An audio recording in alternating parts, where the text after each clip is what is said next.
Hello viewers, career এক্সেলে তোমাদের সবাইকে স্বাগত জানাই। আশা করি তোমরা সবাই ভালো আছো আর মনোযোগ সহকারে পড়াশোনা করছো। আজকে যে বিষয়ে আলোচনা করব সেটা হলো ভ্যাকান্সি। তো চলো শুরু করা যাক। তোমরা অনেকেই আমাকে জিজ্ঞেস করেছিলে যে দাদা, ডাব্লিউপি এবং কেপিএসআই ছাড়া অন্যান্য যে ভ্যাকান্সি অর্থাৎ জেল পুলিশ বা কেপি কনস্টেবল বা ডাব্লিউপি কনস্টেবল বা অন্যান্য এক্সাম ছাড়া আর কি কি ভ্যাকান্সি আসতে পারে। তো আমি তোমাদেরকে বলেছিলাম যে এবছর অনেক ভ্যাকান্সি আসবে, সেটা রাজ্যের থেকে শুরু করে সেন্ট্রাল পর্যন্ত। তো রাজ্যের আমি যে আপডেটগুলো দিয়েছি আমি আমার প্রিভিয়াস ভিডিওতে, সেই ভিডিওর লিঙ্কটা আমি আমার ডেসক্রিপশানে দিয়ে দিচ্ছি, তোমরা সেখান থেকে দেখতে পারো।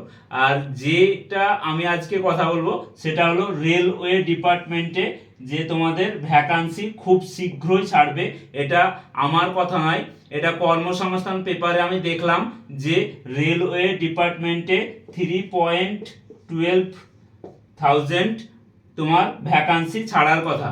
সেটা ছাড়বে কত দিন, মানে কবে নাগাদ সেটা অ্যাপ্রোপ্রিয়েট ডেট বলতে পারবো না, এপ্রিলে ছাড়বে না জুনে না জুলাই।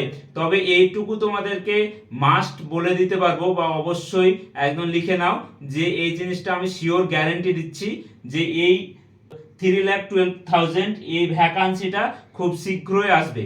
হয়তো সেপ্টেম্বর, অক্টোবর বা জুন, জুলাই বা আগস্ট, সেটা সঠিক ইনফরমেশনটা বলতে পারছি না। তবে এইটুকু শিওর যে 2023 নাগাদ আসবে। তোমরা এইটুকু জানো যে 2024-এ ইলেকশন, তো সেই ইলেকশনের আগে অবশ্যই আসবে। তোমরা যারা ভালোভাবে প্রিপারেশন নিচ্ছ তাদেরকে বলবো আরো একটু ভালোভাবে নাও, কারণ রেলওয়ে ডিপার্টমেন্টের পরীক্ষাটা অত্যন্ত সহজ হয়। অনেকেই তোমরা দেখেছো অনেক গ্রুপে যে সিলেক্টেড বলে তারা পোস্ট করে। তো তোমাদের যারা এখন পর্যন্ত শুরু করোনি পড়াশোনা, তাদেরকে বলবো পড়াশোনা শুরু করো। আর চাকরির নোটিফিকেশন পেতে বা অন্যান্য ডাব্লিউপি, কেপি কনস্টেবল বা অন্যান্য পরীক্ষার জন্য আমরা দ্রুত ইনফরমেশনগুলো শেয়ার করি। তো সেই জন্য আমাদের চ্যানেলটিকে তোমরা সাবস্ক্রাইব করো এবং পাশে থাকা বেল আইকনটি টিপে রাখো, সব আগে নোটিফিকেশন তোমার কাছে পৌঁছায়। তো আমাদের ভিডিওগুলো যদি তোমাদের কোনো রকম উপকৃত হয় তাহলে অবশ্যই কমেন্টের মাধ্যমে জানাও, আর লাইক শেয়ার কমেন্ট করো। আজকের ভিডিওটা এই পর্যন্তই, ধন্যবাদ।